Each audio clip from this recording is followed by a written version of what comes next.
except that he always had a hand for Min if she stumbled.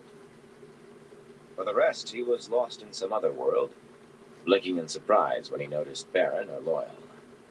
Truth to tell, nobody was any better. Dobrain's men and Javians stared straight ahead, chewing their own worries over what they would find. The Two Rivers men had soaked in Perrin's dark mood. They liked Fail. Truth be told, some worshipped her. And if she had been hurt in any way, even Aram's eagerness grew bleak once he realized that Fail might be in danger. Every man focused on the leagues before them, toward the city ahead. Except for the Ashaman, anyway. Close behind Rand, like a cluster of ravens, they studied the country the column crossed, still wary of an ambush. Deshiva slumped in his saddle like a sack and muttered darkly to himself when he had to run. He glared as if he hoped there was an ambush. Small chance of that.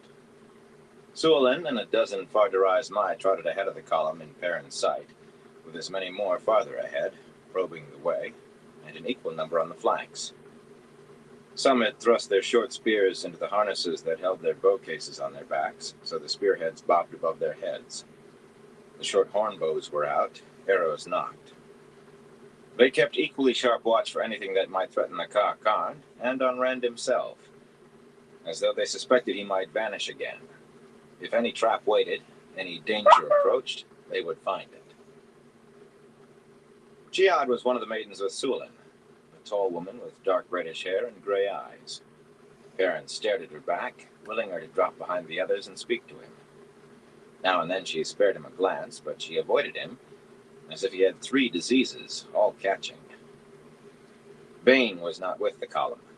Most of the maidens followed much the same route with Ruark and the Algaid Siswai, but moving more slowly because of the wagons and prisoners. Fail's black mare trotted behind Stepper, her reins tied to his saddle. The Two Rivers men had brought Swallow from Camelin when they joined him before Dumai's Wells. Every time he looked at the mare prancing along behind him, his wife's face swelled in his thoughts. Her bold nose and generous mouth, flashing dark eyes tilted above high cheekbones. She loved the animal, maybe almost as much as she did him. A woman as proud as she was beautiful, as fiery as she was proud. Davram Bashir's daughter would not hide or even hold her tongue, not for the likes of Kolabert. 4 times they stopped to rest the mounts, and he ground his teeth at the delay. Taking good care of horses was second nature to him. He checked Stepper absently, gave the stallion a little water by rote. Swallow he was more careful with. If Swallow reached Kyrian safely, a notion had planted itself in his mind. If he brought her mare to Kyrian, Fail would be all right. It was ludicrous, a boy's fancy, a small boy's foolish fancy, and it would not go away. At each of those stops, Min tried to reassure him. With a bantering grin, she said he looked like death on a winter morning, just waiting for somebody to shovel his grave full.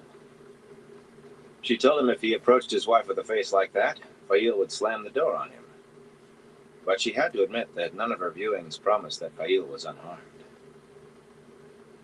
Light, Perrin, she said at last in exasperated tones, snugging her gray riding gloves. If anyone tries to harm the woman, she'll make him wait out in the hall till she has time for him. He very nearly growled at her. It was not that the two disliked each other exactly. Loyal reminded Perrin that hunters for the Horn could take care of themselves, that Fail had survived Trollocs unscathed. She is well known, he boomed heartily, trotting beside Stepper with his long axe across his shoulders. I know she is. But he said the same 20 times, each time he sounded a little less hearty. The Ogier's final attempt at heartening went further than Loyal intended. I am sure Fail can look after herself. She is not like Eris. Hardly wait for her husband's wife to attend. I think I'd die if we changed. At the end of that, his mouth remained open, and his huge eyes popped. Ears fluttering, he stumbled over his own boots and nearly fell. He said hoarsely, striding along beside Perrin's horse once more. His ears still trembled. I am not sure I want to. I'm too young to get. Swallowing hard, he gave Perrin an accusing look and spared one for Rand up ahead, too. It is hardly safe to open your mouth with two ta'veren about. Anything at all might come out. Nothing that might not have come off his tongue anyway, as he well knew. Though it might have happened one time in 1,000, or 1,000 times 1,000, without ta'veren there. Loyal knew that also, and the fact that it seemed frightening as much as anything Perrin had seen. Some considerable time after Ilgir's ears stopped shaking. Fail filled Perrin's mind, but he was not blind, not completely. What he at first saw without seeing, as they rode south and west, began to seep in at the edges. The weather had been hot when he headed north from Cairhien less than 2 weeks ago, yet it seemed the Dark One's touch had gained a harder hold, grinding the land more desperately than before. Brittle grass crackled beneath the horses' hooves, shriveled brown creepers spidered on the hillsides. Naked branches, not merely leafless but dead, cracked when the arid wind gusted. Evergreen pine and leatherleaf stood brown and yellow, often as not. Farms had begun appearing after a few miles, plain structures of dark stone laid out in squares, the first in isolated clearings in the forest, then coming more thickly as the woodland thinned to trees hardly deserving the name. A cart road straggled there, running over the shoulders of the hills, accommodating the stone-walled fields more than the terrain. Most of those early farms looked deserted. Here a ladder-backed chair lying on its side in front of a farmhouse, there a rag doll by the roadside. Slat-ribbed cattle and lethargic sheep dotted pastures where frequently ravens squabbled over carcasses. Hardly a pasture but had a carcass or two. Streams ran in trickles down channels of dried mud. The upland that should have been blessed with snow looked ready to crumble to dust, where it was not dust already, blowing away. A tall plume of dust marked the passage of the column until the narrow dirt way joined the broad stone-paved road that led from Jangai Pass. Here there were people, though few, and those often lethargic, dull-eyed. Be right With back. the sinking sun almost halfway down to the horizon now, the air was an oven. The occasional ox cart or horse-drawn wagon hurried off the road, down narrow tracks or even into fields out of the way. The drivers and the handful of farm folk in the open stood blank-faced as they watched the three banners pass. Close to 1,000 armed men was reason enough to stare.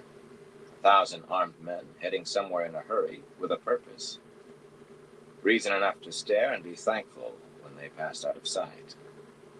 At last, when the sun had less than twice its own height yet to fall, the road topped a rise, and there 2 or 3 miles before them lay Cairhien. Rand drew rein, and the maidens, all together now, dropped to their heels where they were. They kept those sharp eyes out, though. Nothing could be seen moving on the nearly treeless hills around the city. A great mass of gray stone sinking toward the river Alguena on the west. Square-walled, square-towered, and stark. Ships of all sizes lay anchored in the river, and some tied to the docks of the far bank, where the granaries were. A few vessels moved under sail or long sweeps. They gave an impression of peace and prosperity. With not a cloud in the sky, the light was sharp, and the huge banners flying from the city's towers stood plain enough to Perrin when the wind had furled them. The scarlet banner of light and the white dragon banner with its serpentine creature scaled scarlet and gold. The wavy-rayed rising sun of Cairhien, gold on blue. And a fourth, given equal prominence with the rest. A silver diamond on a field checked yellow and red. Lowering a small looking-glass from his eye, the scowling Dobrain stuffed it into a worked leather tube tied to a saddle. I hope the savages had it wrong somehow. But if House Saigon flies with the rising sun, Olivher has the throne. She will be distributing gifts in the city every day. Coin, food, finery. It is traditional for the coronation festival. A ruler is never more popular than for the week after taking the throne. He eyed Rand sideways. The strain of speaking straight out hollowed his face. The commoners could riot if they dislike what you do. The streets could run with blood. Avian's gray gelding danced his rider's impatience, and the man himself kept looking from Rand to the city and back. It was not his city. He had made it clear earlier that he cared little what ran in the streets, so long as his own ruler was safe. For long moments, Rand studied the city, or seemed to anyway. Whatever he saw, his face was bleak. Men studied him, worriedly, maybe pityingly. "I will try to see they don't," he said at last. "Flynn, remain here with the soldiers. Men?" She broke in on him sharply. "No. I am going where you go, Rand al'Thor. You need me and you know it." The last sounded more plea than demand. But when a woman planted her fists on her hips that way and fixed her eyes to you, she was not begging.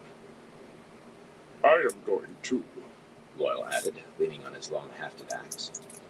You always manage to do things while I'm somewhere else. His voice took on a plaintive edge. It won't do, Rand. It will not do for a book. How can I write about things if I'm not there? Still looking at Min, Rand half raised a hand toward her, then let it fall. She met his gaze levelly. "This is madness." Holding his reins stiffly, Dashiva booted the plump mare closer to Rand's black. Reluctance twisted his features. Perhaps even Ashamat worried at being too near Rand. "All it needs is one man with a bow or a knife, and you don't see him in time. Send one of the Ashamat to do what needs doing, or more, if you think it's necessary. A gateway to the palace. And it can be done before anyone knows what has happened." "And sit here past dark," Rand cut in, reining his gelding around to face Dashiva. "Until they know this place well enough to open one? That way brings bloodshed for sure. They've seen us from the walls, unless they're blind. Sooner or later they will send somebody to find out who we are and how many." The rest of the column remained hidden behind the rise. The banners were down there too. But men sitting their horses on a ridge with maidens for company would indeed attract curiosity. "I will do this my way." His voice rose in anger, and he smelled of cold fury. "Nobody dies unless it can't be avoided, Dashiva. I've had a belly full of death. You understand me? Nobody." "As my Lord Dragon commands." The fellow inclined his head, but he sounded sour, and he smelled. Baron rubbed his nose. The smell skittered, dodging wildly through fear, hate, and anger. Almost too quickly to make out. He no longer doubted the man was mad, however good a face the fellow put on. Baron no longer really cared either. This close. Digging his heels into Stepper's flank, and Fail, not waiting for the rest, barely noticing Aram close behind. He did not have to see Aram to know he would be there. All he could think of was Fail. If he got Swallow safely into the city, keep Stepper no more than a quick walk. The galloping rider drew eyes and questions and delays. At that pace, the others caught up with Aram and him fast enough, those who were company.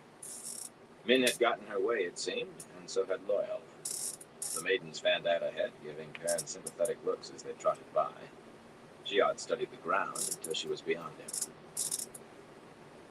"I still don't like this plan," Avian muttered on one side of Rand. "Forgive me, my Lord Dragon, but I do not." Dobrain, on Rand's other side, grunted. "We have been over that, Mayenna. If we did as you want, they would close the gates on us before we covered a mile." Avian growled something under his breath and danced his horse a few paces. He had wanted every man to follow Rand into the city. Perrin glanced over his shoulder, past the Ashamat. Damer Flynn, recognizable by his coat, and a few of the Two Rivers men were visible on the ridge, standing and holding their horses. Perrin sighed. He would not have minded having the Two Rivers men along, but Rand was probably right. Dobrain had backed him up. A few men could enter, where a small army could not. If the gates were shut, the Aiel would have to besiege the city, if they still would. Then the killing began anew. Rand had stuffed the dragon scepter into one of the gelding's saddlebags, so just the carved butt stuck out.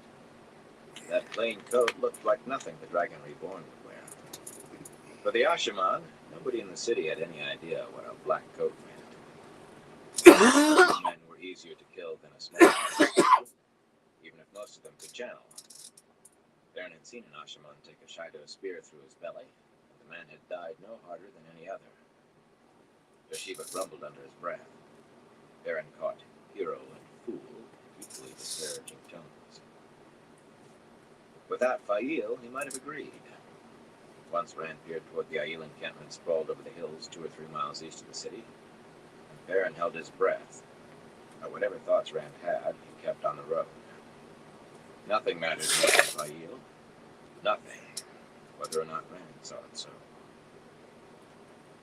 A good half-mile short of the gates, they rode into another camp, one that made Perrin frown. It was big enough for a city itself, a thick band of ramshackle brush huts and rickety tents made from scraps, on burned-over ground, clinging to the high gray walls as far as he could see. This had been called Foregate once, warren of twisting streets and alleys, before the Shaido burned it.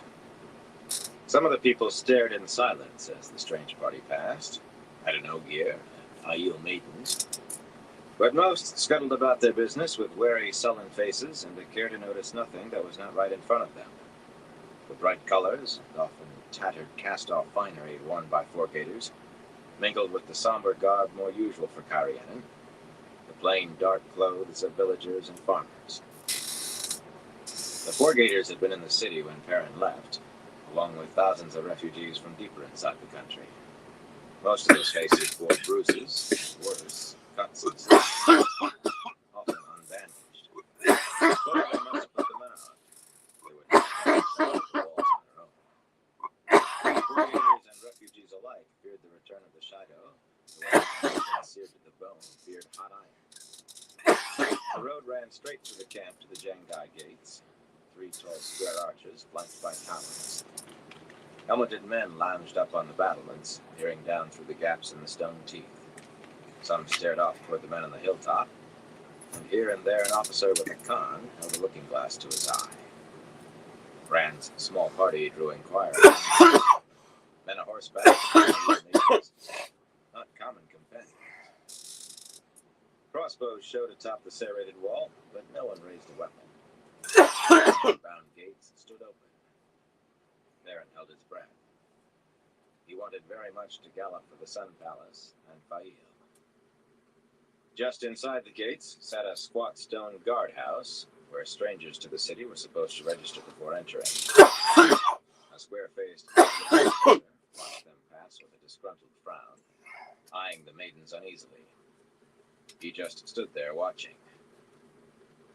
"As I told you," Dobrak said once they were by the guardhouse, "Colabert gave free access to the city for Coronation Festival. Not even someone under order of arrest can be denied or detained. It is tradition." He sounded relieved, though. Min sighed audibly, and Royal let out a breath that could have been heard 2 streets over. Perrin's chest was still too tight for sighing. Swallow was inside Carian. Now, if he could only get her to the royal palace. Up close, Carian carried out what it had promised from afar. The highest of the hills lay inside the walls, but terraced and faced with stone, till they no longer seemed hills at all. Broad, crowded streets met at right angles. In this city, even the alleys made a grid. The streets rose and fell reluctantly with the hills, often simply cutting through. From shops to palaces, the buildings were all stark squares and severe rectangles. Even the great buttressed towers, each wrapped in scaffolding on a hilltop, the once fabled topless towers of Carian, still being rebuilt after burning in the Aiel War. The city seemed harder than stone, a bruising place, and shadows stretching across everything heightened the effect. Loyal's tufted ears twitched almost without stopping. A worried frown creased his forehead, and his dangling eyebrows brushed his cheek. There were few signs of coronation festival. Perrin had no notion what the festival might entail, but in the Two Rivers, the day of reflection was a time of merriment and forgetting the bleakness of winter. Here, a near hush hung in the air, despite the number of people. Anywhere else, Perrin might have thought it the unnatural heat dragging people's spirits down. But except for four gators, Karienen were a sober, austere lot. On the surface, at least. What lay underneath, he would as soon not think about. The hawkers and cart peddlers, he remembered, were gone from the streets. Musicians and tumblers and puppet shows. Those people would be in the ragtag camp outside the walls. A few closed, dark-chairs threaded through the quiet throngs, some with house banners a little larger than cons standing stiffly above. They moved as slowly as the ox carts, with load-wielding drivers walking alongside, axles squealing in the stillness. Outlanders stood out, no matter how little color they wore, because few except Outlanders rode. The almost inevitably shorter natives looked like pale-faced crows in their dark garb. Aiel stood out too, of course. Whether one alone or 10 together, they walked in clearings through the crowds. Eyes darted away and space just opened up around them wherever they went. Aiel faces turned toward the party as it made its slow way through the crowds. Even if not all recognized Rand in his green coat, they knew who a tall wetlander escorted by maidens must be. Those faces sent a chill down Perrin's spine. Considering. They made him thankful Rand had left all the Aes Sedai behind. Aside from the Aiel, the Dragon Reborn moved through a river of unconcern that parted for the maidens and closed in again behind the Ashaman. The royal palace of Cairhien, the Sun Palace, the palace of the rising sun in splendor. Cairhien were great ones for names, each more extravagant than the last. Stood atop the highest hill in the city, a dark mass of square stone with stepped towers looming over everything. The street, the way of the crown, became a long, broad ramp rising toward the palace, and Perrin drew a deep breath as they started up. Aiel was up there. She had to be, and safe. Whatever else, she had to be safe. He touched the knot holding Swallow's reins to a ring on his pommel, stroked the axe at his waist. The horse's shod hooves rang loudly on the paving stones. The maidens made no sound at all. The guards on the great open bronze gates watched their slow approach and exchanged glances. They were colorful for Cairhien soldiers, 10 men with the rising sun in gold on their dark breastplates and scarves in House Saigon's colors tied below the heads of their halberds. Perrin could have written out their thoughts. 13 men on horseback, but in no hurry, and only 2 wearing armor, 1 in Mayena red. Any trouble would come from Caroline Damodred or Toram Rioton. And Mayeners had no place in that. And there was a woman and an Ogier. Surely they intended no trouble. Still, 3 dozen or so maidens trotting ahead of the horses hardly looked as though they were coming for tea. For an instant, all hung balanced. Then a maiden bailed herself. The guards jerked as if goosed, and one slanted his halberd and darted for the gates. 2 steps he took, and stopped, rigid as a statue. Every guard stood stiff. Nothing moved but their heads. Rand murmured. Now tie off the flows and leave them for later. Perrin shrugged uncomfortably. The Ashaman had spread out behind, taking up most of the width of the ramp. They must be using the one power. Very likely, the 8 of them could tear the whole palace apart. Maybe Rand could have by himself. But if those towers began spewing crossbow bolts, they would die with everyone else, caught in the open on this ramp that no longer seemed so wide. Nobody sped up. Any eyes at the tall, narrow windows of the palace, on the colonnaded walks high above, must see nothing out of the ordinary. Sulin flashed maiden hand talk, and the one who had bailed lowered the black cloth hurriedly, face flushing. A slow walk up the stone ramp. Some of the guards' helmeted heads shook wildly, eyes rolling. One seemed to have fainted, slumping upright with his chin on his chest. Their mouths strained, open, but no sound came out. Perrin tried not to think about what had gagged them. A slow walk through the open bronze gates into the main courtyard. There were no soldiers here. The stone balconies around the courtyard stood empty. Women servants rushed out with downcast horses' reins and old stirrups. Stripes of red and yellow and silver ran down the sleeves of otherwise dark coats and dresses, and each had the rising sun small in the left breast. That was more color than Perrin had seen on the Cairhienin servant before. They could not see the guards outside, and likely would have done little different if they had. In Cairhien, servants played their own version of Deus Daemar, the game of houses, but they pretended to ignore the doings of those above them. Taking too much notice of what happened among your betters, or at least being seen to take notice, might mean being caught up in it. In Cairhien, maybe in most lands, ordinary folk could be crushed unnoticed where the mighty walked. A blocky woman led Stepper and Swallow away without really looking at him. Swallow was inside the Sun Palace, and it made no difference. He still did not know whether Fail was alive or dead.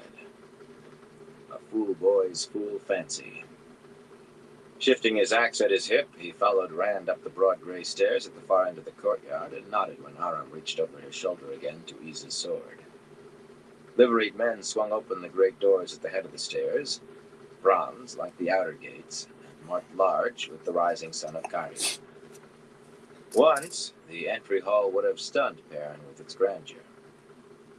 Thick square columns of dark marble held a square-vaulted ceiling 10 paces above floor tiles that alternated dark blue and deep gold. Gilded rising suns marched around the cornices, and friezes carved in the walls showed Cairhienin triumphs in battle. The hall was empty, save for a handful of young men clustered beneath one of the friezes who fell silent when Perrin and the rest entered. Not all men, he realized.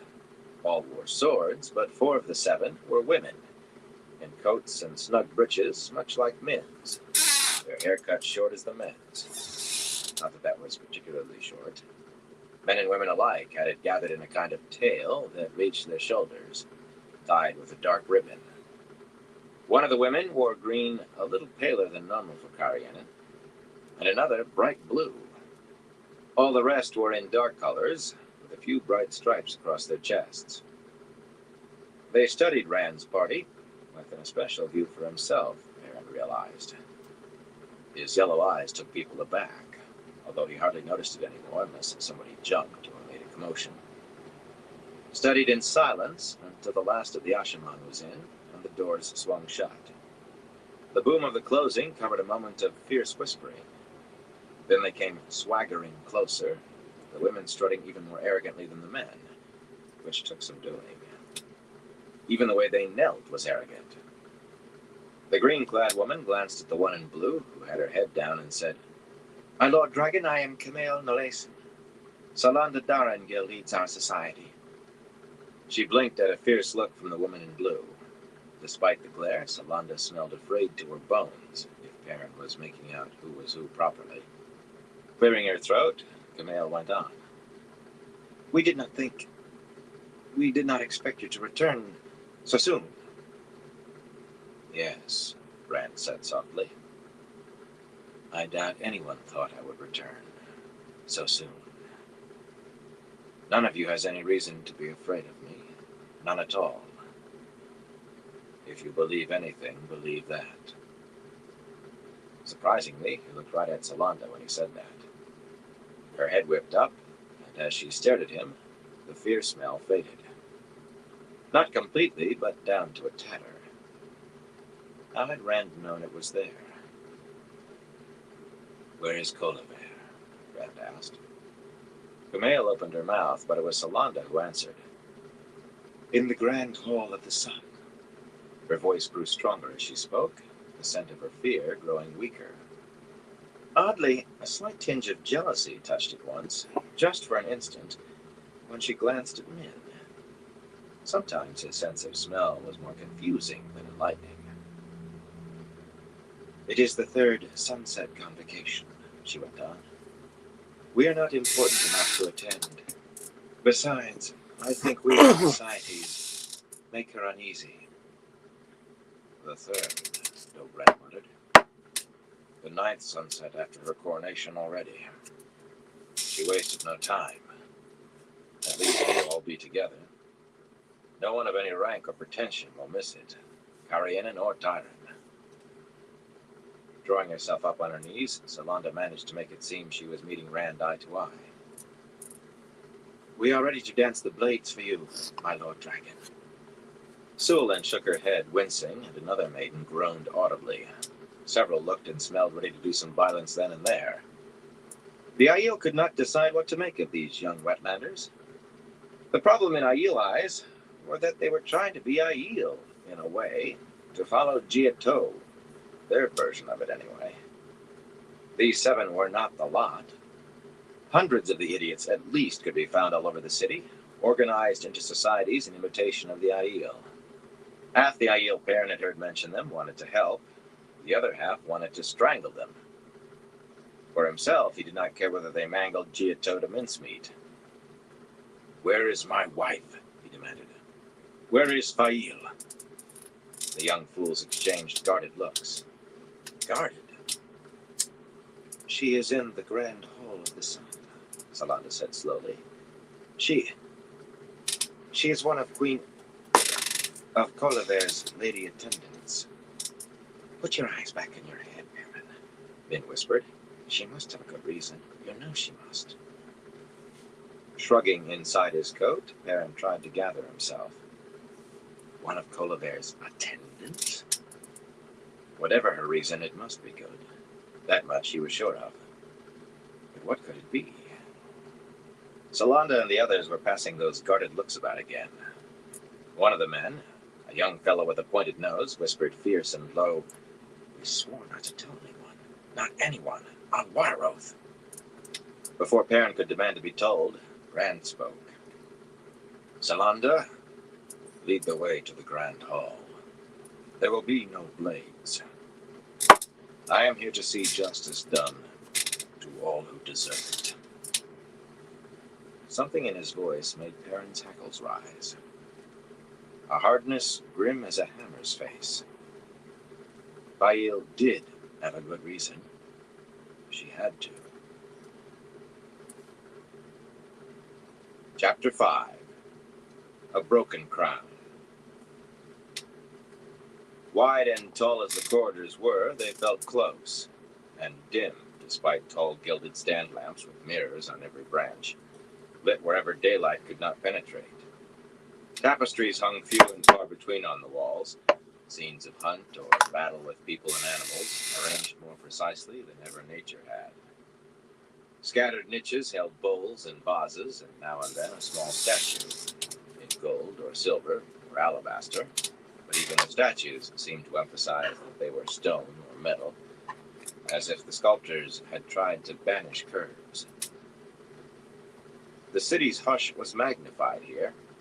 The sound of their boots on the floor tiles echoed, a hollow, foreboding march. Perrin did not think it was so to his ears alone. Loyals quivered at every other step, and he peered down crossing corridors, as though wondering what might leap out. Min held herself stiffly and took ginger steps, grimacing ruefully when she glanced at Rand. She seemed to make an effort not to walk closer to him, and not particularly pleased over it. The young Karianen started off swaggering like peacocks, but that arrogance faded as the drumming of their heels reverberated. Even the maidens felt it. Sulan was the only one whose hand did not sometimes rise toward the veil hanging down her chest. There were servants everywhere, of course, pale, narrow-faced men and women in dark coats and dresses with the rising sun in the left breast, and sleeves striped in Colaver's colors. Some gaped in recognition as Rand passed by. A handful dropped to their knees, heads bowed. Most went on about their tasks after a small pause for a deep bow or curtsy. It was just as in the courtyard. Show proper respect to your betters, whoever they are. Obey them and otherwise ignore what they do, and perhaps you will not be entangled in it. It was a way of thinking that set Perrin's teeth on edge. Nobody should have to live that way. Two fellows in Colliver's livery, standing before the gilt-covered doors to the Grand Hall of the Sun, frowned at the sight of the maidens, and maybe at the young Carianan. Older folk usually looked askance at the younglings carrying on every bit as much as the Aiel did. More than one parent had tried to put an end to it, had ordered sons or daughters to give over, instructed armsmen and servants to chase off others' like-minded sons and daughters like common vagrants or street ruffians. Perrin would not have been surprised if these doormen slanted their gilded staffs to stop Solanda and her friends from entering through the open doorways, nobility or not, and perhaps even the maidens. Few Carianan still dared call Aiel savages, not where they could be heard, but most thought it. The pair gathered themselves, drew deep breaths, and saw Rand over the maidens' heads. Their eyes nearly popped out of their faces. Each man glanced sideways at the other, and then they were on their knees.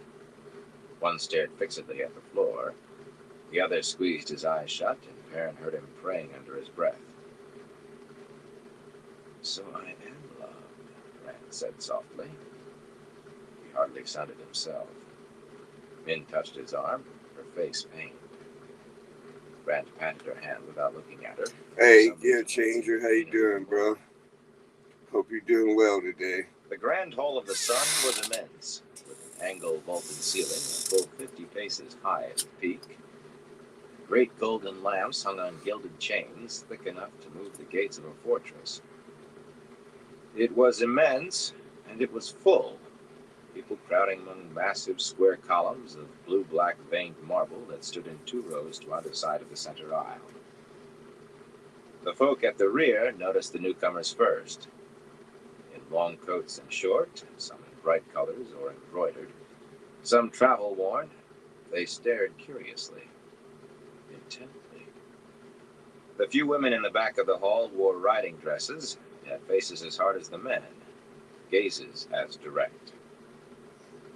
Hunters for the horn, Perrin thought. Dobrain had said that every noble who could be there would. Most hunters were nobly born, claimed to be. Whether or not they recognized Rand, Gear they Changer. sensed something. Hands feeling for swords and daggers that were not there this evening.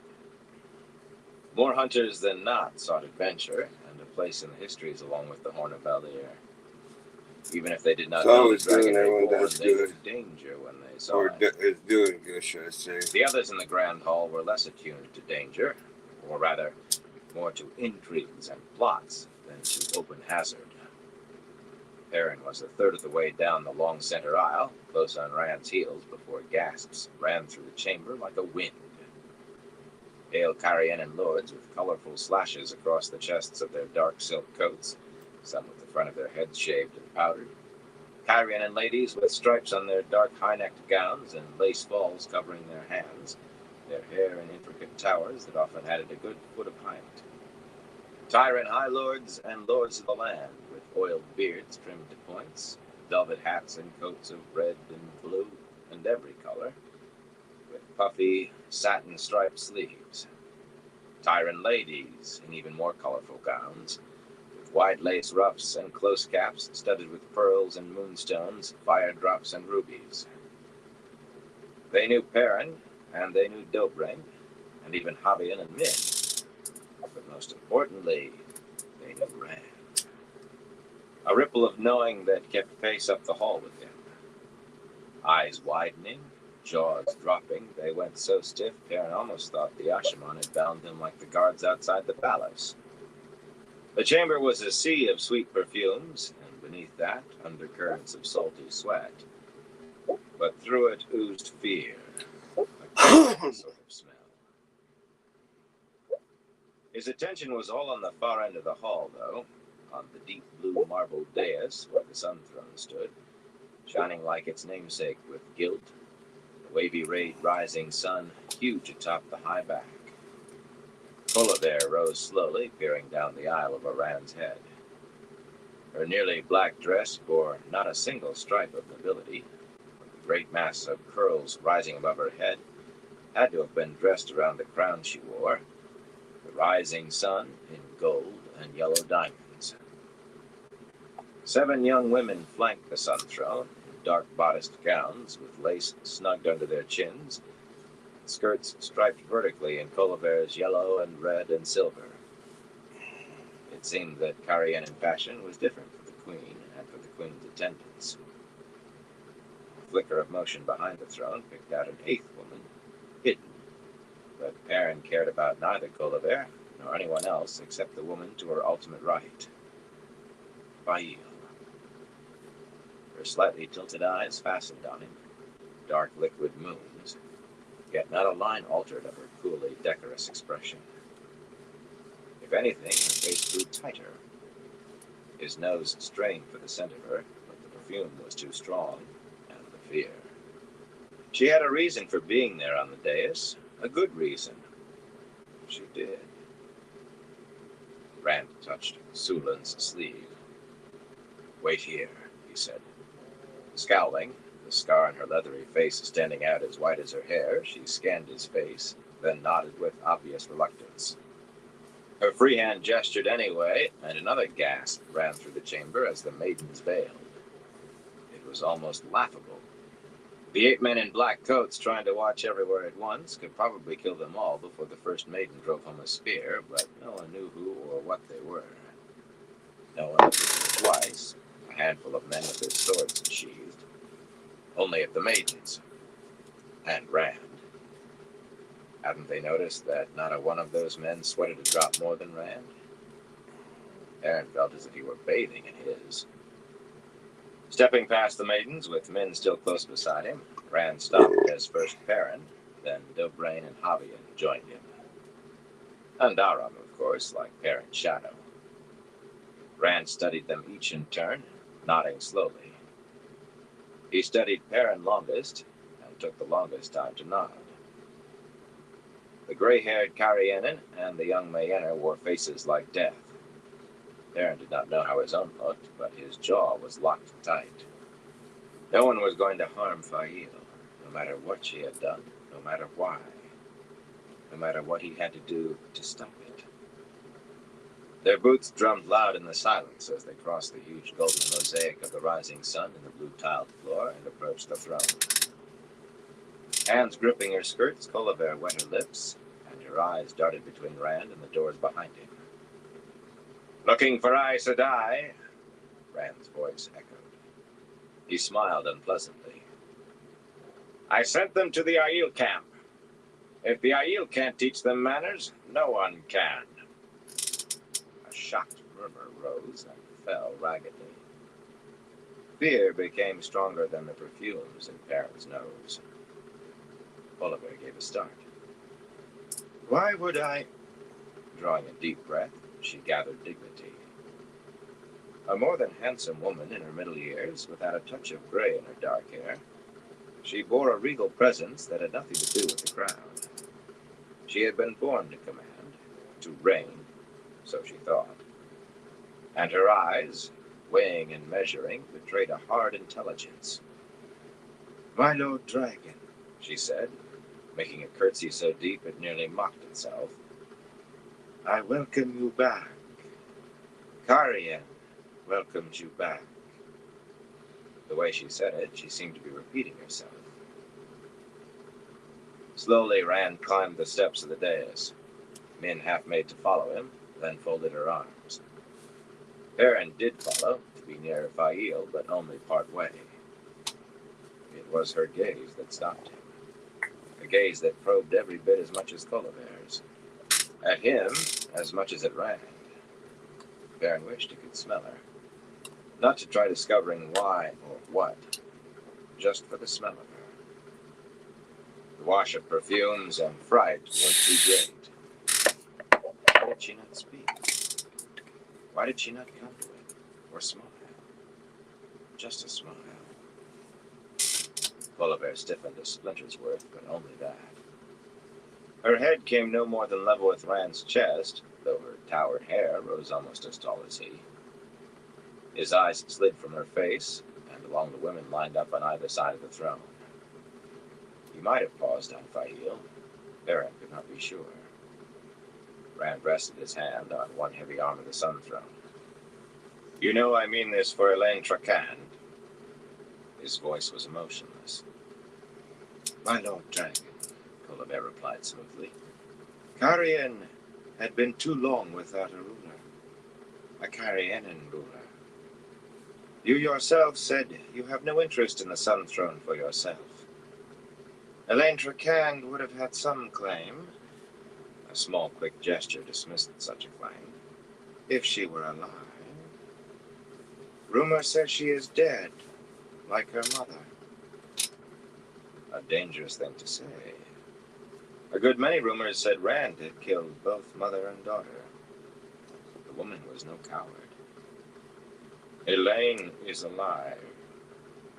The words were still flat as a plain board, but Rand's eyes burned. Perrin could not pick out his smell any more than Fail's, but he did not need his nose to know rage bottled right in front of him. She will have the crowns of Andor and of Cairhien. My Lord Dragon, what is done cannot be undone. If anything has offended you, for all her dignity, all her courage, Colabert made a visible effort not to flinch as Rand reached out and took hold of the sun crown. There was a loud crack of metal snapping, and the crown flexed, hardly disarraying her tower of curls as it pulled away, slowly straightening. A few of the brilliant yellow stones popped from their settings and fell. He held up the stretched arc of metal, and slowly it bent back on itself until the ends met. And maybe the Asha'man could see what happened, could understand, but to Perrin, one moment the crown was broken, the next it was whole again. No one among the nobles made a sound, not even a shuffling noise.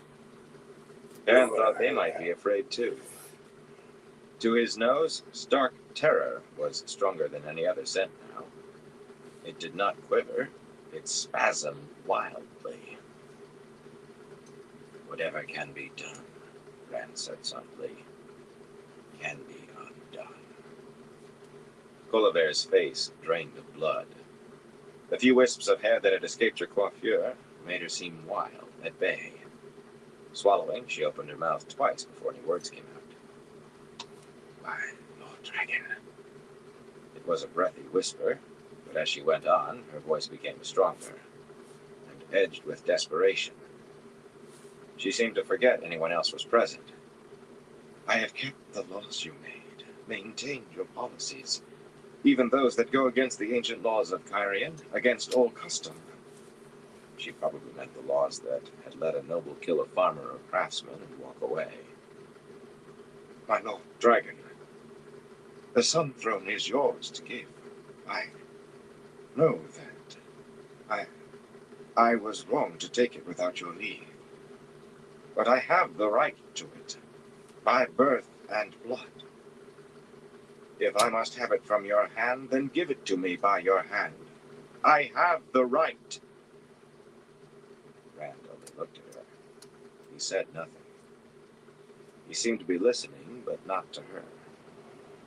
Perrin cleared his throat. Why was Rand dragging this out? It was done, or nearly. Let whatever else had to be done be done. Then he could take Fail away, where they could talk. Did you have the right to murder Lord Marengil and High Lord Mylan? Perrin demanded. There was no doubt in his mind that she had had it done. They had been her biggest rivals for the throne. Or she and they thought they were, anyway. Why was Rand just standing there? He knew all of this. Where is Barrelane? Before the name was off his tongue, he wanted to call it back. Fail only glanced at him, her face still a cool mask of propriety. But that glance could have set water aflame. A jealous wife is like a hornet's nest in your mattress, the saying went. No matter how you twitched, you got stung. You dare accuse me of so vile a crime? Colliver demanded. There is no proof. There can be no proof. Not when I am innocent. Abruptly, she seemed to become aware of where she was, of the nobles crowded shoulder to shoulder among the columns, watching and listening. Whatever else could be said of her, she did have courage. Standing straight, she did her best to stare Rand in the eye without tilting her head too far back. My Lord Dragon, 9 days ago at sunrise, I was crowned Queen of Cairhien according to the laws and usages of Cairhien. I will keep my oath of fealty to you, but I am Queen of Cairhien. Rand only stared at her, silent. And troubled, Perrin would have said. My Lord Dragon, I am Queen, unless you would rip all our laws away. Still silence from Rand, and an unblinking stare. Why doesn't he end it, Perrin wondered. These charges against me are false. They are mad. Only that silent stare for answer. Colliver moved her head uneasily. Anura, advise me. Come, Anura, advise me. Perrin thought she spoke to one of the women with Fail, but the woman who stepped from behind the throne did not wear the striped skirts of an attendant. A broad face with a wide mouth and a beak of a nose regarded Rand from beneath dozens of long, thin, dark braids. An ageless face. To Perrin's surprise, Javian made a sound in his throat and began grinning. His own hackles were standing straight. I cannot do this, Colliver, the Aes Sedai said in a Tarabana accent, shifting her gray-fringed shawl. I fear I have allowed you to misperceive my relationship to you. Drawing a deep breath, she added, There is no need for this, Master Arthur. Her voice became slightly unsteady for a moment. Or, my Lord Dragon, if you prefer. I assure you, I harbor no ill intentions toward you. If I did, I would have struck before you knew I was here. You might well have died if you had. Rand's voice was icy steel. His face made it seem soft. I'm not who has shielded you, Aes Sedai. Who are you? Why are you here? Answer me! I don't have much patience with your kind. Unless you want to be hauled out to the Aiel camp, I wager the wise ones can make you speak freely. This Anura was not slow-witted.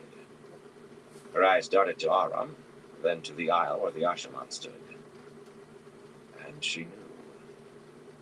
They had to be who he meant, in their black coats, grim faces dry when every other but hers and Rand's glistened. Young Jahar was watching her like a hawk watching a rabbit. Incongruously, Loyal stood in the midst of them with his axe propped against his shoulder. One big hand managed to hold an ink bottle and an open book, pressed awkwardly against his chest, while the other scribbled as fast as he could dip a pen fatter than Perrin's thumb. He was taking notes. Here. The nobles heard Rand as well as Anura did. They had been watching the veiled maidens uneasily. Now they crowded back from the Ashaman, pressing together like fish in a barrel. Here and there someone sagged in a faint, held up by the throng. Shivering, Anura adjusted her shawl and regained all the vaunted Aes Sedai composure. I am Anura Larison, my Lord Dragon, of the Grey Adja. Nothing about her said that she was shielded, and in the presence of men who could channel. She seemed to answer as a favor. I am the advisor to Berelain, first of Mayenne. So that was why Javian was grinning like a madman. He had recognized the woman. Perrin did not feel like grinning at all. This has been kept secret, you understand, she went on, because of the attitude of Tyr, both toward Mayenne and toward Aes Sedai. But I think may the time for secrets, it is past, yes? Anura turned to Colliver, and her mouth burned. I let you think what you would think. But Aes Sedai do not become advisors simply because someone tells them they are. Most especially when they already advise someone else. If Berelain confirms your story, Rand said, I will parole you to her custody. Looking at the crown, he seemed to realize for the first time that the spray of gold and gems was still in his hand. Very gently, he set it on the silk-covered seat of the Sun Throne. I don't think every Aes Sedai is my enemy. Not entirely. But I won't be schemed against, and I won't be manipulated. Not anymore. It's your choice, Enora. But if you make the wrong one, you will go to the wise ones. If you live long enough. I won't hobble the Ashaman. And a mistake could cost you. The Ashaman, Enora said calmly. I quite understand. But she touched her lips with her tongue. My Lord Dragon, Colliver plotted to break her oath of fealty. Perrin had wished so hard for Fael to speak that he jumped when she did, stepping out of the line of attendants. Choosing her words carefully, she confronted the would-be queen like a stooping eagle. Light, but she was beautiful. Colliver swore to obey you in all things and uphold your laws, but she has made plans to rid Cairhien of the Aiel, to send them south and return all to as it was before you came. She also said that if you ever returned, you would not dare change anything she had done. The woman she told these things, Mare, was one of her attendants. Mare vanished soon after telling me. I have no proof, but I believe she is dead. I believe Colliver regretted revealing too much of her mind, too soon. Dobrain strode up the steps to the dais, his helmet under his arm. His face might have been cold iron. Colliver Saigon, he announced in a formal voice that carried to every corner of the grand hall. By my immortal soul under the light, I, Dobrain, High Seat of House Taborwin, do arraign and censure you of treason, the penalty for which is death. Rand's head went back, eyes closed. His mouth moved slightly, but Perrin knew that only he and Rand heard what was said. No, I cannot. I will not. Perrin understood the delay now. Rand was searching for a way out. Perrin wished he could see one. Colliver certainly did not hear, but she wanted a way out too. She looked around wildly, to the Sun Throne, to her other attendants, to the assembled nobility, as though they might step forward to defend her. Their feet could as well have been set in cement. A sea of carefully blank, sweaty faces confronted her, and eyes that avoided hers. Some of those eyes rolled toward the Ashaman, but not too openly. The already considerable space between nobles and Ashaman widened noticeably. Lies, she hissed, hands knotted in her skirts. All lies, you sneaking little... She took a step toward Fael. Rand stretched his arm between them, though Colliver appeared not to see it, and Fael looked as though she wished he had not. Anyone who attacked her was in for a surprise. Fael does not lie, Perrin growled. Well, not about something like this. Once again, Colliver recovered herself. Slight as her height was, she drew up every inch of it. Perrin almost admired her. Except for Myland and Marangil and this mare, and the light alone knew how many others. I demand justice, my Lord Dragon. Her voice was calm, stately, royal. There is no proof of any of this filth. A claim that someone who is no longer in Cairhien says I spoke words I never did. I demand the Lord Dragon's justice. By your own laws, there must be proof. How do you know she is no longer in Cairhien? Dobrain demanded. Where is she? I assume she is gone. She addressed her answer to Rand. Mare left my service, and I replaced her with Rila there. She gestured toward the third attendant on the left. I have no idea where she is. Bring her forward if she is in the city, and let her make these ridiculous charges to my face. I will fling her lies in her face. Fail looked murder at her. Baron hoped she would not produce one of those knives she kept hidden about her. She had a habit of doing that when she became angry enough. Anura cleared her throat.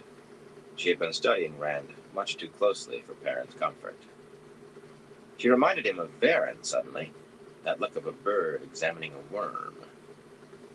May I speak, Master... my Lord Dragon? At his curt nod, she went on, adjusting her shawl.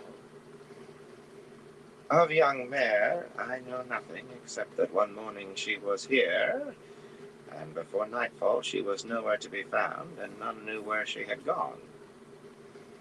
But Lord Marengil and High Lord Mylan, they are a different matter. The first of Mayen, she brought with her two most excellent thief-catchers, men experienced in ferreting out crimes. They have brought before me two of the men who waylaid the High Lord Mylan in the streets, though both insist they only held his arms while others did the stabbing. Also, they brought me the servant who put poison in the spiced wine Lord Marengil liked to drink at bedtime. She also protests her true innocence. Her invalid mother would have died, and she herself had Lord Marengil not.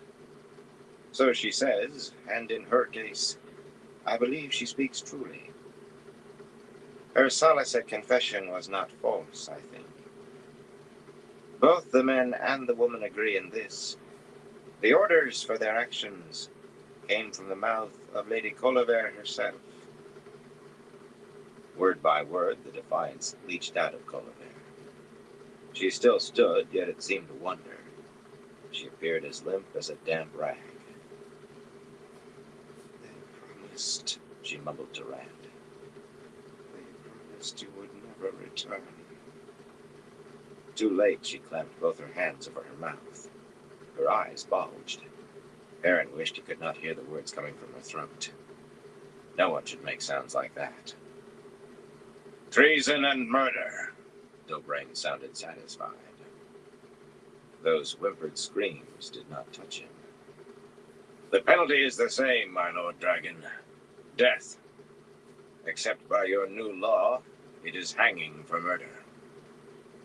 For some reason, Rand looked at Min. She returned his gaze with profound sadness. Not for Colliver, for Rand. Perrin wondered whether a viewing was involved. I demand the headsman, Colliver managed in a strangled voice. Her face sagged. She had become old on the spot, and her eyes were mirrors of stark terror. But with nothing left, she fought on for the scraps. It is my right. I will not be hanged like some commoner. Rand seemed to struggle with himself, shaking his head in that disturbing way. When he spoke at last, his words were winter cold and anvil hard. Colliver Saigon, I strip you of your titles. He drove the words like nails. I strip you of your lands and estates and possessions. Of everything but the dress you stand in. Did you own a farm? A small farm? Each sentence staggered the woman. She swayed drunkenly on her feet, soundlessly mouthing the word farm as if she had never heard it before. Anura, Fail, everyone stared at Rand in amazement or curiosity or both. Perrin not least. A farm? If there had been silence in the Grand Hall before, now it seemed that no one even breathed. Dobrain, did she own a small farm? She owned many farms, my Lord Dragon. the Carian replied slowly. Clearly, he understood no more than Perrin did. Most are large, but the lands near the Dragon Wall have always been divided into small holdings, less than 50 hides. All of the tenants abandoned them during the Aiel War. Rand nodded. Time to change that. Too much land has lain fallow too long. I want to move people back there to farm again. Dobrain, you will find out which farm of those Colaver owned near the Dragon Wall is the smallest. Colaver, I exile you to that farm. Dobrain will see you're provided with what is needed to make a farm work, and with someone to teach you how to till the soil. And with guards to see that you never go farther from it, and you can walk in a day so long as you live. See to it, Dobrain. In a week, I want her on her way. A bewildered Dobrain hesitated before nodding. Perrin could catch murmurs from the assembly behind him now. This was unheard of. None understood why she was not to die. And the rest? Their estates had been confiscated before, but never all. Never nobility itself. Nobles had been exiled, even for life, but never to a farm. Colaver's response was immediate. Eyes rolling up in her head, she collapsed, crumpling backward toward the steps. Perrin darted to catch her, but someone was ahead of him. Before he had taken a full step, her fall simply stopped. She slumped in midair, slanting over the steps to the dais, head dangling. Slowly, her unconscious form rose, swung around, and settled gently in front of the sun throne. Rand. Perrin was sure the Ashaman would have let her fall. Anura tisked. She did not appear surprised or perturbed, except that her thumbs rubbed her forefingers nervously. I suspect she would have preferred the headsman. I will see to her if you have your man, the order, Ashaman. She's not your concern, Rand said roughly. She is alive, and she is alive. He drew a long, ragged breath. Min was there before he let it out. She only stood near him, yet she looked as if she wanted to do something more. Slowly, his face burned. Anura, you will take me to Berlane. Release her, Jahar. She'll be no trouble. Not with one of her and 9 of us. I want to find out what has been going on while I was away, Anura, and what Berlane means bringing you here behind my back. No, don't speak. I'll hear it from her. Perrin, I know you want some time with Fail. Rand's gaze swept slowly around the hall, over all the nobles waiting silently. Under his stare, none dared move a muscle. The scent of fear far outweighed any other, convulsing sharply. Except for the hunters, everyone there had given him the same oath as had Colaver. Perhaps just being in this gathering was treason too? Perrin did not know. This audience is at an end, Rand said. I will forget every face that departs now. Those at the front, the highest ranking, the most powerful, began their progress toward the doors without too much haste, avoiding the maidens and the Ashaman standing in the aisle, while the rest waited their turn. Every mind must have been turning over what Rand had said, though. What precisely did he mean by now? Purposeful strides quickened, skirts were lifted. Hunters, nearest the doors, began slipping out, first one at a time, then in a flood, and seeing them, lesser nobles among the Carianan and Tyrants departed ahead of the higher. In moments, it was a milling mass at the doors, men and women pushing and elbowing to get out. Not one looked back at the woman stretched out before the throne she had held so briefly. Chapter 6. Old Fear and New Fear. Rand passed through the struggling mob without any difficulty, of course. Maybe it was the presence of the maidens and the Ashaman. Or maybe Rand or one of the black-coated fellows did something with the power, but the crowd parted for him, with Min holding to his arm, and a very subdued Anura attempting to speak to him, and Loyal, who was still trying with some difficulty to write in his book, and carry his axe. Staring at one another, Perrin and Fael missed their chance to join them before the crowd closed up again. She said nothing for a time, and neither did he. Not what he wanted to say.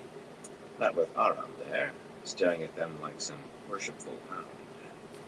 And Dobrain, frowning down at the unconscious woman put in his charge. No one else remained on the dais. Avian had gone with Rand to find Berlane. As soon as Rand went, the other attendants had darted away toward the doors without a second glance at Perrin or Fael, or Colabert. Without the first glance, for that matter. They just lifted their striped skirts and ran. Grunts and curses drifted from the pack, not all in men's voices. Even with Rand gone, those people wanted to be elsewhere, and now. Perhaps they thought Perrin stayed to watch and report, though had any glanced back, they would have seen his eyes were not on them. Climbing the rest of the way, he took Fael's hand and breathed in the scent of her. This close, the lingering perfumes did not matter. Anything else could wait. She produced a red lace fan from somewhere, and before spreading it to cool herself, touched first her cheek, then his. There was a whole language of fans in her native Saldaea. She had taught him a little. He wished he knew what the cheek touching meant. Must be something good. On the other hand, her scent carried a spiky shading he knew too well. "We should have sent her to the block," Dobrain muttered, and Perrin shrugged uncomfortably. From the man's tone, it was not clear whether he meant that that was what the law called for, or that it would have been more merciful. Dobrain did not understand. Rand could have sprouted wings first. Fael's fan slowed to barely moving, and she eyed Dobrain sideways over the crimson lace. Her death might be best for everyone. That is the prescribed penalty. What will you do, Lord Dobrain? Sidelong or not, it still managed to be very direct, a very meaningful gaze. Perrin frowned. Not a word for him, but questions for Dobrain. And there was that undertone of jealousy in her aroma, making him sigh. The Karianan gave her a level look in return, while thrusting his gauntlets behind his sword belt. What I was commanded to do. I keep my oaths, Lady Fael. The fan snapped open and shut, faster than thought. He actually sent Aes Sedai to the Aiel? As prisoners? Disbelief tinged her voice. Some, Lady Fael. Dobrain hesitated. Some swore fealty on their knees. This I saw with my own eyes. They went to the Aiel too, but I do not think they can be called prisoners. I saw it too, my lady, Aram put in from his place on the steps, and a wide smile split his face when she glanced at him. Red lace described a fluttering hitch. What she did with the fan seemed almost unconscious. You both saw. The relief in her voice and in her scent was so strong that Perrin stared. What did you think, Fael? Would Rand lie, especially when everyone would know in a day? Instead of answering immediately, she frowned down at Colabert. Is she still under? Not that it matters, I suppose. She knows more than I would say here. Everything we worked so hard to keep hidden. She let that slip to Mare, too. She knows too much. Dobrain thumbed one of Colabert's eyes open none too gently. As if hit with a mace. A pity she did not break her neck on the steps. But she will go to her exile and learn to live as a farmer.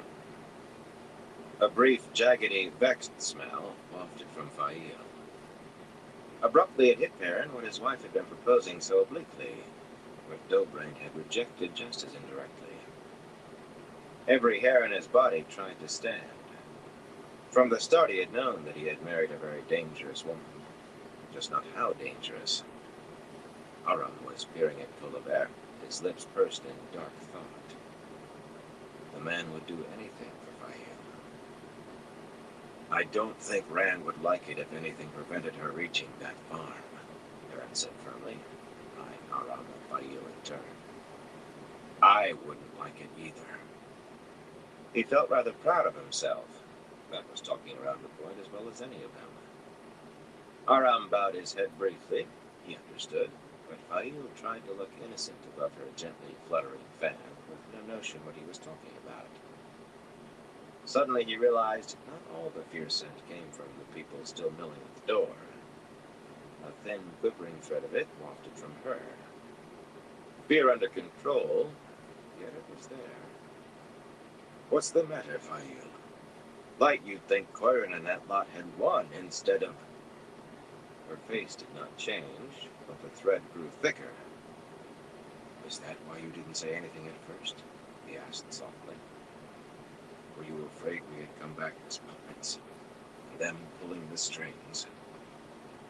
She eyed the rapidly diminishing crowd across the grand hall.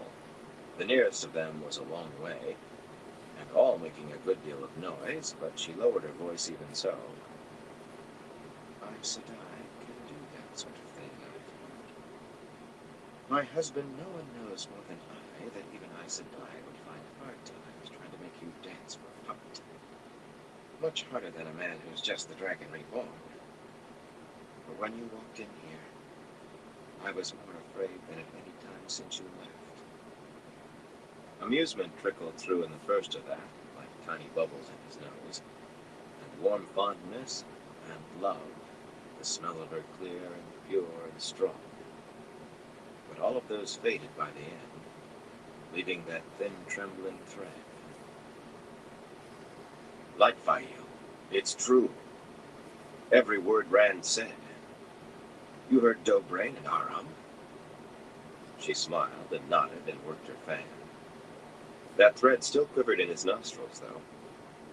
Blood and ashes, what does it take to convince her? Would it help if he had Varen dance the Sasara? She will, if he tells her to. He meant it for a joke. All he knew of the Sasara was that it was scandalous, and that Fail had once admitted knowing how to dance it, though recently she sidestepped and all but denied it. He meant it for a joke, but she closed her fan and tapped it on her wrist. He knew that one. I am giving your suggestion serious thought. I don't know what would be enough, Perrin. She shivered slightly. Is there anything an Aes Sedai would not do or put up with if the White Tower told her to? I have studied my history, and I was taught to read between the lines. Mashara Danavel bore 7 children for a man she loved, whatever the stories say. And Izabai Tobanyi delivered the brothers she loved to their enemies and the throne of Aradaman with them. And Jestyn Redhill? She shivered again, not so slightly. It's all right, he murmured, wrapping her in his arms. He had studied several books of history himself, but he had never seen those names. The daughter of a lord received a different education from a blacksmith's apprentice. It really is true. Dobrain averted his eyes, and so did Aram, though with a pleased grin. She resisted at first, but not very hard. He could never be sure when she would avoid a public embrace, and when welcome it. Only that if she did not want one, she made it clear in no uncertain terms, with or without words. This time she snuggled her face into his chest and hugged him back, squeezing harder. If any Aes Sedai ever harms you, she whispered, I will kill her. He believed her. You belong to me, Perrin Tabashir Ibarra. To me. He believed that, too. As her hug grew fiercer, so did the thorny scent of jealousy. He almost chuckled. It seemed the right to put a knife in him was reserved to her. He would have chuckled, except that filament of fear remained. That, and what she had said about Mare. He could not smell himself, but he knew what was there. Fear. Old fear and new fear for the next time. The last of the nobles forced their way from the Grand Hall without anyone being trampled, sending Aram off to tell Daniel to bring the Two Rivers men into the city, and wondering how he was going to feed them. Perrin offered Fail his arm and led her out, leaving Dobrain with Colabert, who was finally showing signs of awakening. He had no wish to be around when she woke, and Fail, with her hand on his wrist, seemed not to either. They walked quickly, eager to reach their rooms, if not necessarily for the same reasons. The nobles apparently had not stopped their flight once they were out of the Grand Hall. The corridors were empty except for servants who kept their eyes down and moved at a silent rush. But before they had gone very far, Perrin caught the sound of footsteps and realized they were being followed. It seemed unlikely that Colabert had any open supporters still, but if there were any, they might think to strike at Rand through his friend, walking alone with his wife while the Dragon Reborn was elsewhere. Only when Perrin spun about, hand to his axe, he stared instead of drawing the weapon. It was Salanda and her friends from the entry hall, with 8 or 9 new faces. They gave a start when he turned, and exchanged abashed glances. Some were Tyrans, including a woman who stood taller than all but one of the Carianan men. She wore a man's coat and tight breeches, just like Salanda and the rest of the women, with a sword on her hip. He had not heard that this nonsense had spread to the Tyrans. "Why are you following us?" he demanded. "If you try to make me any of your woolhead trouble, I vow I'll kick the lot of you from here to Beltane." He had had problems before with these idiots, or some just like them anyway. All they thought about was their honor and fighting duels, and taking one another Gaishain. That last really set the Aiel's teeth on edge. "Attend my husband and obey," Fail put in sharply. "He is not a man to be trifled with." Gawking stares vanished, and they backed away, bowing, competing over flourishes. They were still at it when they vanished around a turn. "Bloody young buffoons," Perrin muttered, offering Fail his wrist again. "My husband is wise in his years," she murmured. Her tone was utterly serious. Her smell was something else again. Perrin managed not to snort. True, a few of them might be a year or two older than he, but they were all like children with their playing at Aiel. Now, with Fail in a good mood, it seemed as if they were ready to begin what they had to talk about, what he had to talk about. "Fail, how did you come to be one of Colabert's attendants?" "The servants," she spoke softly. Nobody 2 steps away could have heard a word. She knew all about his hearing and the wolves. That was nothing a man could keep from his wife. Her fan touched her ear, admonishing caution in speech. "Too many people forget servants are there, but servants listen too. In Carian, they listen far too much." None of the liveried people he saw were doing any listening. The few who did not duck down side corridors when they saw him and Fail went by at a near run, gazes on the floor, and gathered in on themselves. Any sort of news spread quickly in Cairhien. Events in the Grand Hall would have flown. The word was in the streets by now, probably on its way out of the city already. Without any doubt, there were eyes and ears in Cairhien for the Aes Sedai and the White Cloaks, and likely more thrones than not. In that hushed voice, she went on despite her caution to him. "Colabert could not be fast enough to take me in, once she learned who I am. My father's name impressed her as much as my cousin's." She finished with a little nod, as if she had answered everything. It was a good answer. Almost. Her father was Dabram, high seat of House Bashir, Lord of Bashir, Tyre, and Sedona, guardian of the Blight Border, defender of the Heartland, and Marshal General to Queen Tenobia of Saldaea. Fail's cousin was Tenobia herself. More than reason for Colabert to leap at Fail for one of her attendants. But he had had time to mull things over now, and he prided himself that he was becoming used to her ways. Married life taught a man about women, or about one woman anyway. The answer she had not given confirmed something. Fail had no concept of danger, not where she herself was concerned. He could not speak of it there in the corridor, of course. Whisper how he would. She did not have his ears, and doubtless she would insist every servant within 50 paces was listening. Holding his patience, he walked on with her until they reached the rooms that had been set aside for them, what seemed an age ago now. The lamps had been lit, making shimmers on the dark polished walls, each tall wooden panel carved in concentric rectangles. In the square stone fireplace, the hearth was swept bare and laid with a few pitiful branches of leatherleaf. They were almost green. Fail went straight to a small table where 2 golden pitchers stood beaded with moisture on a tray. They have left us blueberry tea, my husband, and wine punch. The wine is from Theron, I think. They cool the punch in the cisterns beneath the palace. Which would you prefer? Theron unbuckled his belt and tossed belt and axe on a chair. He had planned out what he had to say very carefully on the way here. She could be a prickly woman. Fail, I missed you more than I can say, and worried about you. But worried about me, she snapped, spinning to face him. She stood straight and tall, eyes fierce as those of her falcon namesake, and her fan made a coring motion toward his middle. No part of the language of fans. She made the same gesture with a knife sometimes. When almost the first words from your mouth were to ask after that woman. His jaw dropped. How could he have forgotten the smell filling his nostrils? He nearly put a hand up to see whether his nose was bleeding.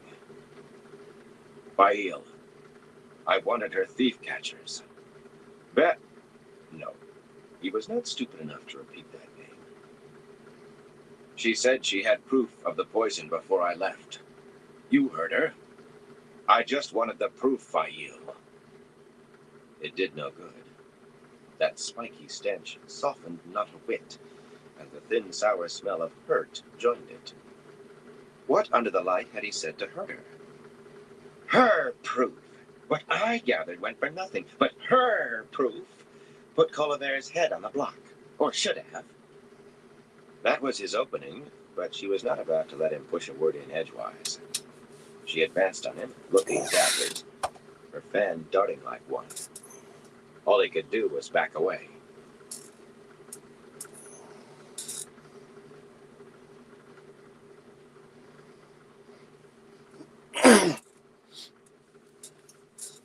All right, everyone. We got to call into this live for tonight. I want to thank everyone for stopping by, and everyone keeps stopping by, chilling with me. Excuse me. And I definitely appreciate all y'all support. Until next time, everyone, y'all stay safe out there.